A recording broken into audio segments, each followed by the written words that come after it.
how well and wonderfully the ancient Indians conquered the air. To glibly characterize everything found in this literature as imaginary, and summarily dismiss it as unreal, has been the practice of both Western and Eastern scholars until very recently. The very idea, indeed, was ridiculed, and people went so far as to assert that it was physically impossible for man to use flying machines. But today, what with balloons, aeroplanes, and other flying machines, a great change has come over our ideas on the subject. Sadly, Dr. Dikshitar was indeed ridiculed by his fellow Oxford scholars at times, but the texts speak for themselves. What was a scientific-minded scholar to do? Ignore the evidence? Most did, in fact. In approaching the subject of advanced ancient technology, I have decided to start with simple but necessary technology such as irrigation, water, and sewage, and then move to the basic combination for advanced technology, metallurgy and electricity. With it established in the reader's mind that the ancients may well have had complicated metal machines and electricity, I then move on to the fantastic possibilities of ancient flight, atomic warfare, and the idea of a worldwide power system. Hey, it's a wild ride through ancient history, but it's my story and I'm sticking to it. Sometimes truth is stranger than fiction. 1. The enigma of ancient technology. As we acquire knowledge, things do not become more comprehensible, but more mysterious. Will Durant. I think, myself, that in 1903 we passed through the remains of a powdered world, left over from an ancient interplanetary dispute brooding in space. Charles Fort. Was the science of Egypt inherited from an earlier culture? In my searches for lost cities and mysteries of the past, I have often found clues to the technology of the ancients.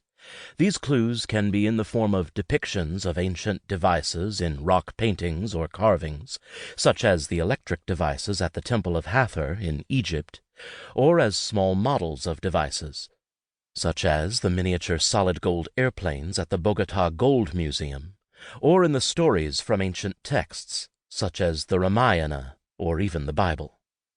In this book I would like to recap some of the evidence for ancient technology and for advanced ancient cultures in the past. What is amazing about the modern world versus the ancient one is that in the modern world, the average citizen has access to advanced technology such as electricity, a personal vehicle, telephone, fax, and computer technology. In the ancient world, high technology was largely denied the masses.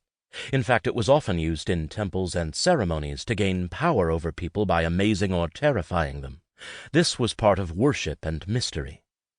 The well-known author and presenter of the television documentary Mystery of the Sphinx, John Anthony West, says, Egyptian science, medicine, mathematics, and astronomy were all of an exponentially higher order of refinement and sophistication than modern scholars will acknowledge.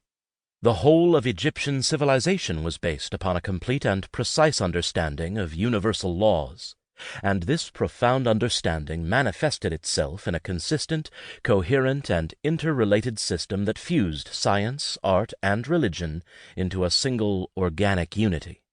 In other words, it was exactly the opposite of what we find in the world today. Moreover, every aspect of Egyptian knowledge seems to have been complete at the very beginning. The sciences, artistic and architectural techniques, and the hieroglyphic system show virtually no signs of a period of development. Indeed, many of the achievements of the earliest dynasties were never surpassed, or even equaled later on. This astonishing fact is readily admitted by orthodox Egyptologists, but the magnitude of the mystery it poses is skillfully understated, while its many implications go unmentioned. How does a civilization spring full-blown into being? Look at a 1905 automobile and compare it to a modern one. There is no mistaking the process of development, but in Egypt there are no parallels. Everything is right there at the start. The answer to the mystery is of course obvious, but because it is repellent to the prevailing cast of modern thinking, it is seldom seriously considered. Egyptian civilization was not a development, but a legacy. In his highly rated NBC special of November 1993,